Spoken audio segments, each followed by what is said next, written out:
आता तुम्ही हा जो व्हिडिओ पाहिलात, त्याच्यामध्ये एक भला थोरला वाघ एका वाघिणीकडून पराभूत होताना दिसतोय. तुम्ही ओळखलत या वाघाला? अलीकडच्या काळामध्ये तो खूप चर्चेत राहिला आहे. नाही ओळखलत? त्याचं नाव आहे छोटा मटका.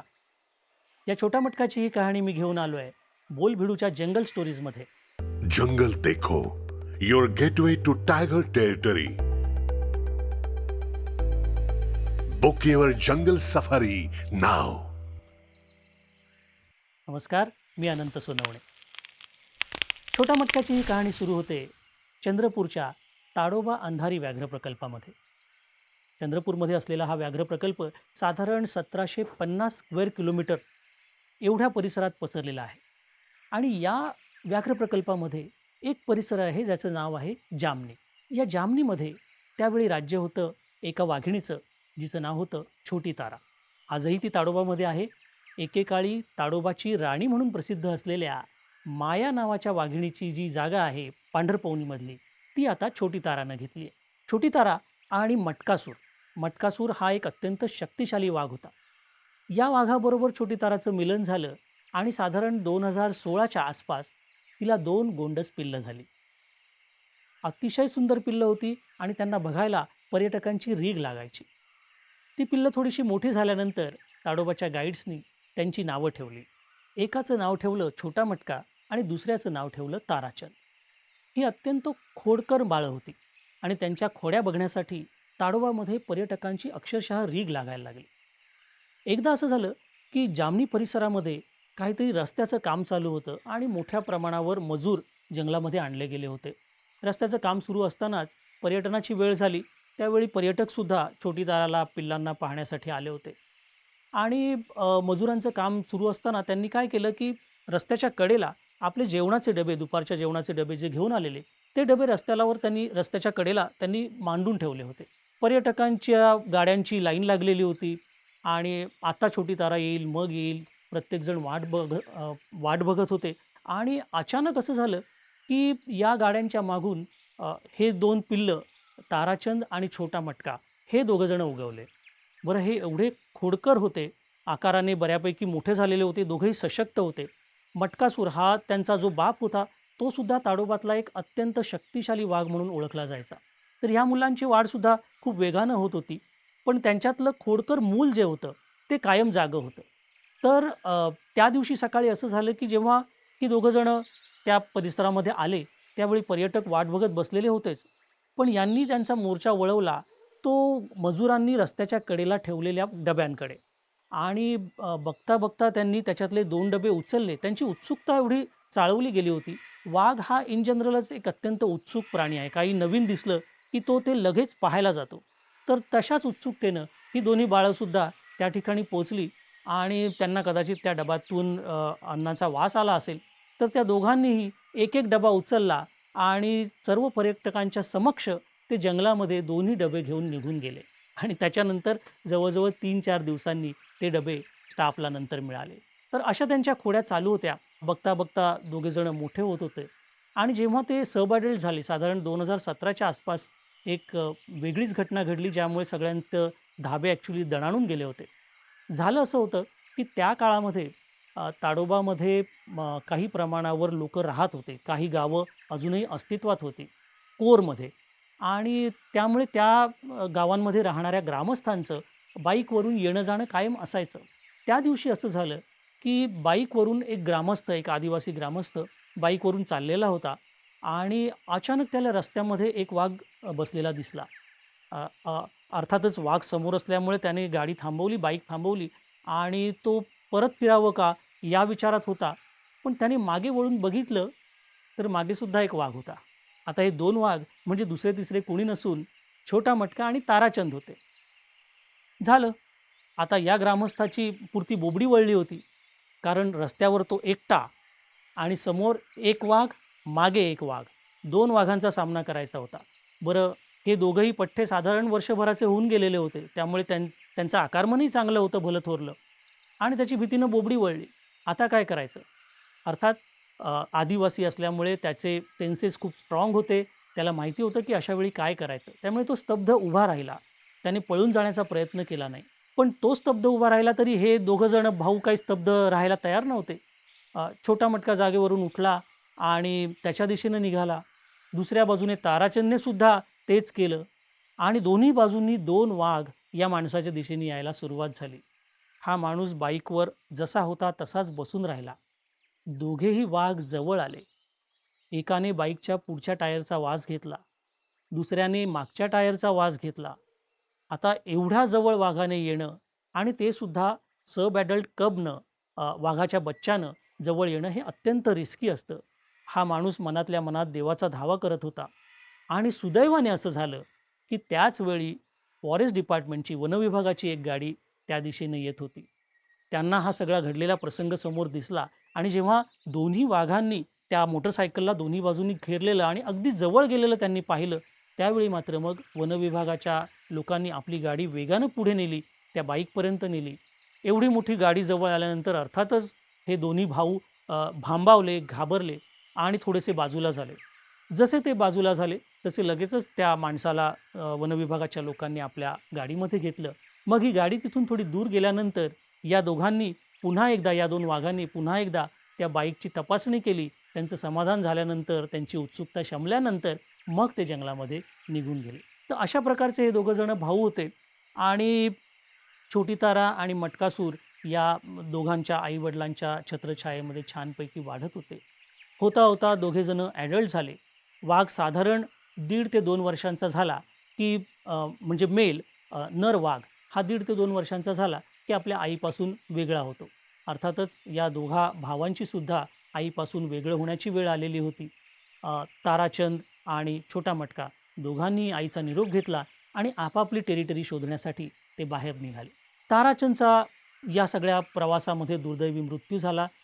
तो आपली टेरिटरी शोधत असताना एका शेतकऱ्याच्या शेताजवळ पोचला. जंगल ओलांडून तो बाहेर गेला आणि त्या शेताला लावलेल्या कुंपणाला विजेचा प्रवाह जोडलेला होता आणि दुर्दैवाने तिथे विजेच्या धक्क्यानं त्याचं निधन झालं.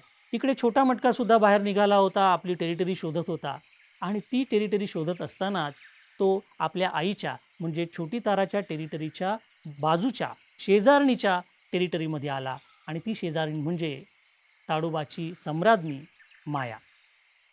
सुरुवातीला तुम्ही जो व्हिडिओ बघितला तो त्याच घटनेचा आहे. झालं असं होतं की पर्यटनाची वेळ संपून गेली होती. साधारण दुपारचे 12-12:30 वाजले होते आणि जंगलामध्ये अत्यंत नीरव शांतता होती. त्यावेळी एक आरेफ होत्या ताडोबामध्ये काम करणाऱ्या. त्यांचं नाव मनीषा जाधव. पहिल्यांदाच पोस्टिंग त्यांची ही पहिलीच पोस्टिंग होती ताडोबामध्ये झालेली वनविभागाच्या सेवेत आल्यानंतर आणि अत्यंत कर्तव्यतत्पर, तडफदार अशा या आरेफ होत्या. एकट्याच गाडी घेऊन त्या निघायच्या, रात्री वेळी अवेळी गस्तीला जायच्या आणि पाहायच्या की जंगलात सर्व काही ठीक आहे ना. आणि STPF नावाचं एक दल असतं ताडोबामध्ये आणि सर्व व्याघ्र प्रकल्पांमध्ये, ज्याला म्हणतात स्पेशल टायगर प्रोटेक्शन फोर्स. तर या STPFच्या चिमूर युनिटचं नेतृत्वसुद्धा या मनीषा जाधव मॅडमकडे होतं. त्या दिवशी दुपारी सर्व पर्यटक निघून गेल्यानंतर या आपली गाडी घेऊन गस्तीवर निघालेल्या होत्या आणि सर्वत्र अशी शांतता असताना त्या पोचल्या ताडोबा तलावाजवळ. मायाचं त्यावेळी राज्य होतं ताडोबा तलावावर, पांढरपवनी या सगळ्या क्षेत्रावर आणि मनीषा जाधव मॅडमनी पाहिलं की तिथं ताडोबा तलावाच्या काठावर माया निवांत पहुडलेली आहे. त्यावेळी तिची 2 पिल्लंसुद्धा तिच्यासोबत होती, सूर्या आणि मीरा. ही दोन्ही पिल्लं मटकासूरपासूनच झालेली होती. ज्यावेळी छोटी ताराला 2 पिल्लं मटकासूरपासून झाली, त्यावेळी मायालासुद्धा ही 2 पिल्लं झाली होती. सध्या ही पिल्लं थोडीशी लहान होती, 8-9 महिन्यांची होती आणि आई झोपलेली आहे म्हटल्यानंतर ते सुद्धा निवांतपणे आराम करत होते, दंगामस्ती करत नव्हते. साधारणतः मुलं या वयाची झाली, पिल्लं या वयाची झाली की वाघीण त्यांना आपल्यासोबत घेऊन सगळीकडे फिरते, जेणेकरून त्यांना शिकारीचं प्रशिक्षण देता यावं. तर आजही माया त्यांना बरोबर घेऊन निघाली होती. ताडोबा तलावाच्या बाजूला आराम करत होती. पिल्लंही निवांत होते आणि अचानक काय झालं माहीत नाही, माया अचानक उठली ताडकन आणि तिच्या चेहऱ्यावर तणाव दिसू लागला, तिच्या बॉडी लँग्वेजमध्ये सुद्धा तणाव दिसू लागला. दूर कुठेतरी तिचं लक्ष होतं, पिल्लांकडे अजिबात लक्ष नव्हतं. अशा सगळ्या तणावग्रस्त परिस्थितीमध्ये तिने एका विशिष्ट पद्धतीने आपली शेपटी फक्त हलवली आणि काय आश्चर्य मनीषा जाधव आरेफूजा बघत होत्या. अ, त्यांना आश्चर्य आणि शॉक बसला कारण तिने कोणताही आवाज न करता फक्त शेपटीचा एक विशिष्ट पद्धतीने इशारा दिला आणि तिची दोन्ही पिल्लं ताडकन उठली आणि तडक धावत सुटली. काय होतंय काही कळायला मार्ग नव्हता. पण ते लगेचच पुढच्या काही क्षणांमध्ये कळलं, की पिल्लं ज्या दिशेने गेली त्याच्या विरुद्ध दिशेला मायाने धावायला सुरुवात केली. झालं असं होतं, की तिला खूप दूरवरून आपल्या टेरिटरीमध्ये घुसत असलेला एक वाघ दिसला होता. हा वाघ तिच्या ओळखीचा नव्हता. मटकासूर म्हणजे या पिल्लांचे वडीलसुद्धा नव्हते. त्यामुळे नक्कीच हा घुसखोर होता आणि म्हणूनच तिच्या चेहऱ्यावर बॉडी लँग्वेजमध्ये तणाव स्पष्ट दिसत होता. तिने धावायला सुरुवात केली आणि जे लोकं ताडोबाला जाऊन आलेले आहेत त्यांना माहिती असेल, की ताडोबा तलावाच्या बाहेर काठावर एक बोर्ड आहे ज्याच्यामध्ये या तलावामध्ये पोहण्यास मनाई आहे, असा इशारा देणारा तो बोर्ड आहे. तर त्या बोर्डाच्या जवळ तिनं या छोटा मटकाला गाठलं. हा घुसखोरी करून येणारा जो वाघ होता, तो होता छोटा मटका. तर त्याला तिनं इथं गाठलं. छोटा मटका त्यावेळी साधारण 1.5-2 वर्षांचा होता आणि माया त्याच्यापेक्षा वयानं बरीच मोठी होती. पण दोघांच्या आकारमानाचा जर अंदाज घेतला तुम्ही, हा व्हिडिओ पाहत असताना तुमच्या लक्षात येईल, की त्यावेळीसुद्धा छोटा मटकाचा आकार मायाच्या तुलनेत खूप प्रचंड होता आणि अर्थातच त्याची ताकदसुद्धा खूप प्रचंड असणार होती. मात्र मायाचा अनुभव खूप मोठा होता आणि आता परिस्थिती अशी झाली, की दोघांमध्ये तुंबळ युद्ध होणार. कारण मायाला हे माहीत होतं, की या नवीन घुसखोर वाघापासून आपल्या पिल्लांना धोका आहे. कारण आपल्याला माहिती आहे, की नवीन वाघ जेव्हा वाघिणीच्या टेरिटरीमध्ये येतो, तेव्हा तो तिच्या पिल्लांना मारून टाकतो आणि मग तिच्याबरोबर मिलन करून आपला वारसा पुढे चालवण्याचा त्याचा प्रयत्न असतो. तर अशा वेळी मायालासुद्धा ही भीती होतीच. त्यामुळे ती अत्यंत आक्रमक झालेली स्पष्ट दिसत होती आणि असं वाटत होतं, की आता दोघांमध्ये तुंबळ युद्ध होणार, कदाचित रक्तपात होईल आणि मग कोण जिंकतं आणि कोण हरतं, हा मोठाच प्रश्न निर्माण होणार होता. परंतु प्रत्यक्षात तसं काहीच झालं नाही. माया अत्यंत त्वेषाने अंगावर चालून आली आणि छोटा मटकाने जराही न लढता सपशेल शरणागती पत्करली. आज ऐकायला तुम्हाला आश्चर्य वाटत असेल आणि पाहूनसुद्धा तुमचा कदाचित विश्वास बसणार नाही.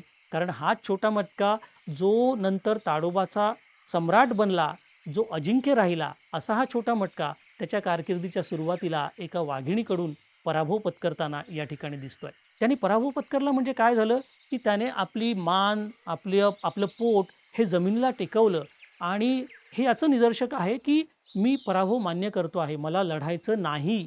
न लढता या छोट्या मटकाने मायासमोर पराभव पत्करला. पण माया अत्यंत ॲग्रेसिव्ह आक्रमक झालेली होती. तिचं काही एवढ्याच्याने समाधान होत नव्हतं आणि ती त्याच्याभोवती फेऱ्या मारायला लागली गोल-गोल आणि अधूनमधून डरकाळ्या फोडायला लागली. ह्या सगळ्या परिस्थितीमुळे भांबावलेल्या छोट्या मटकाने उठून पळून जायचा प्रयत्न केला, तर माया पुन्हा त्याच्या अंगावर धावून गेली आणि छोटा मटका जमिनीला पोट घासत मागे सरकतो आहे, असं दृश्य निर्माण झालं. माया त्याला मागे रेटत रस्त्याच्या कडेला पलीकडे असलेल्या एका झुडपापर्यंत तिने त्याला रेटत नेलं. हा बघायला अत्यंत विनोदी दिसणारा प्रसंग वाटतो, कारण भला मोठा वाघ आणि एका छोट्याशा वाघिणीकडून तो हा पराभव पत्करतोय. पण ती वस्तुस्थिती होती. बराच काळ असं चालू राहिलं. मायाच्या नजरेमध्ये, तिच्या बॉडी लँग्वेजमध्ये स्पष्ट दिसत होतं, की ती त्याला इशारा देते, ही माझी टेरिटरी आहे, इथे घुसखोरी करण्याचा प्रयत्न करू नकोस. आणि मग अर्थातच जे व्हायचं होतं ते झालं. एक संधी मिळताच छोटा मटका उठला तिथून आणि धूम पळत सुटला. त्यानंतर तो पुन्हा कधीही मायाच्या वाटेला गेला नाही. आता इथून निघाल्यानंतर काय झालं? मायाच्या टेरिटरीतून बाहेर पडल्यानंतर छोटा मटकाचा स्वतःच्या टेरिटरीचा शोध सुरूच राहिला. जंगलाच्या वेगवेगळ्या भागांमधून प्रवास करत अखेर तो नवेगावमध्ये पोचला. नवेगाव नावाचं एक गाव पूर्वी ताडोबामध्ये अस्तित्वात होतं. ते गाव तिथून स्थलांतरित झाल्यानंतर जी जागा उरली तिथं एक चांगलं गवताळ कुरण वनविभागाने तयार केलेलं आहे आणि वाघासाठी एक अत्यंत सुंदर असा अधिवास निर्माण केलेला आहे. तर या अधिवासापर्यंत जाऊन छोटा मटका पोहोचला. सुरुवातीच्या काळामध्ये पुन्हा त्याला काही वाघांबरोबर संघर्ष करावा लागला आणि त्यात मोगलीबरोबर जेव्हा संघर्ष झाला तेव्हा त्याला पुन्हा एकदा पराभव पत्करावा लागला. पण एकदाच त्याच्यानंतर मात्र त्याने आपली सर्व शक्ती एकवटली. तो पुन्हा तिथं परत गेला. त्याने मोगलीलाही हरवलं आणि इतर अनेक वाघांबरोबर सातत्याने त्याने लढाया केल्या आणि आपलं निर्विवाद वर्चस्व त्या सगळ्या परिसरामध्ये त्याने प्रस्थापित केलं. तिथल्या वाघिणींबरोबर सुद्धा मग ती बबली असेल, झरणी असेल किंवा भानुसखिंडी असेल, या सगळ्या वाघिणींबरोबर त्याने मिलनसुद्धा केलं. या सगळ्या काळामध्ये तेलिया लेकमध्ये सोनम नावाच्या एका वाघिणीचं राज्य होतं आणि तिचा मेल होता बजरंग. त्याला जेव्हा छोटा दडियलने तिथून हाकलून लावलं, छोटा दडियल नावाचा खूप मोठा मेल सध्या तिकडे आहे. त्याने जेव्हा त्याला हाकलून लावलं, तेव्हा तो प्रवास करत करत आला या छोटा मटकाच्या टेरिटरीमध्ये. तिथेही दोघांचं तुंबळ युद्ध झालं आणि एका शेतकऱ्याच्या शेतामध्ये ही घटना घडली आणि छोटा मटका एवढा शक्तिमान झालेला होता, की बजरंग हा सुद्धा कमी शक्तिमान नव्हता. मी त्याला जेव्हा पहिल्यांदा पाहिलं तेव्हा मी हादरून गेलो होतो बजरंगला जेव्हा पाहिलं होतं. कारण त्याची मान एवढी जाड होती, की आपल्या दोन्ही हातांमध्ये सुद्धा ती बसणार नाही आणि अशा शक्तिमान वाघाला छोटा मटकाने त्या लढाईमध्ये ठार मारून टाकलं. हे फार सहसा असं होत नाही. 2 मेल वाघांची, नर वाघांची सुद्धा जेव्हा लढाई होते, तेव्हा काही सेकंदाचाच तो मामला असतो आणि जो कमकुवत वाघ असतो, तो आपला पराभव मान्य करतो आणि शरणागती घेतो आणि तिथून निघून जातो. जखमा होतात एवढं नक्की, परंतु प्रत्येक लढाईमध्ये दुसऱ्या वाघाचा अशा पद्धतीने बळी जातो असं नाही. परंतु या लढाईमध्ये बजरंगचा बळी गेला. बजरंग हा एकमेव वाघ नव्हता, जो छोटा मटकाकडून मारला गेला. नंतरच्या काळामध्ये म्हणजे जेव्हा मे 2025 मध्ये बुद्ध पौर्णिमेच्या रात्री जेव्हा मचाण सेन्सस केलं जातं, त्यावेळी त्या रात्री फुल मून असताना ब्रह्मा नावाचा एक वाघ याच्या टेरिटरीमध्ये आला. छोटा मटकाच्या दोघांचं तुंबळ युद्ध झालं आणि ते युद्ध प्रत्यक्ष पाहणारी लोकं सांगतात, की अंगावर सरसरून काटा येत होता त्यांचे नुसते आवाज ऐकताना. झुडपात हे युद्ध चाललेलं सगळं काही कोणाला दिसत नव्हतं, परंतु ते नुसते आवाज ऐकूनसुद्धा अंगावर शहारे येत होते. रात्रभर हे युद्ध चाललं. त्यावेळी त्या ठिकाणच्या मचाणावर बसलेल्या जे जे बाहेरून आलेले टुरिस्ट होते किंवा वनविभागाचे जे स्टाफ होते, त्यांच्याशी जेव्हा मी बोललो तेव्हा माझ्या लक्षात आलं, की हा एक न भूतो न भविष्यती असा अनुभव त्यांनी घेतला. ते सांगतात, की झुडपाच्या आडून रात्रभर आवाज येत होते. दोघंही वाघ एकमेकांवर अत्यंत त्वेषाने चालून जात होते आणि नुसत्या आवाजावरून ते समजत होतं, की किती आक्रमक होते दोघंजणं. आणि साधारण एक 2:30-3च्या सुमारास छोटा मटका त्या जवळच असलेल्या एका पाणवठ्यावर आला. येतानाच तो लंगडत चालत असलेला दिसत होता आणि पाण्यात बसून त्याने आपल्या शरीराला आणि कदाचित मनातला रागसुद्धा शांत करण्याचा प्रयत्न केला. त्याच्यानंतर सकाळ उजडेपर्यंत किमान 2 ते 3 वेळा तो उठून पुन्हा पुन्हा त्या झुडपात जात होता. कदाचित तो पाहत होता, की माझा प्रतिस्पर्धी अजून जिवंत आहे का? एवढा राग आणि एवढा द्वेष आणि एवढा आक्रमकपणा त्याच्यामध्ये होता. आणि नंतर मग साधारण सकाळ उजाडल्यानंतर सगळ्यांच्या लक्षात आलं, की एक वाघ तिथे मरून पडलेला आहे, म्हणजे ब्रह्मा हा मरून पडलेला आहे. तर असा भयानक निकाल या युद्धाचा झाला होता. अर्थात विषय इथेच संपला नाही. छोटा मटकासुद्धा गंभीररित्या जखमी झालेला.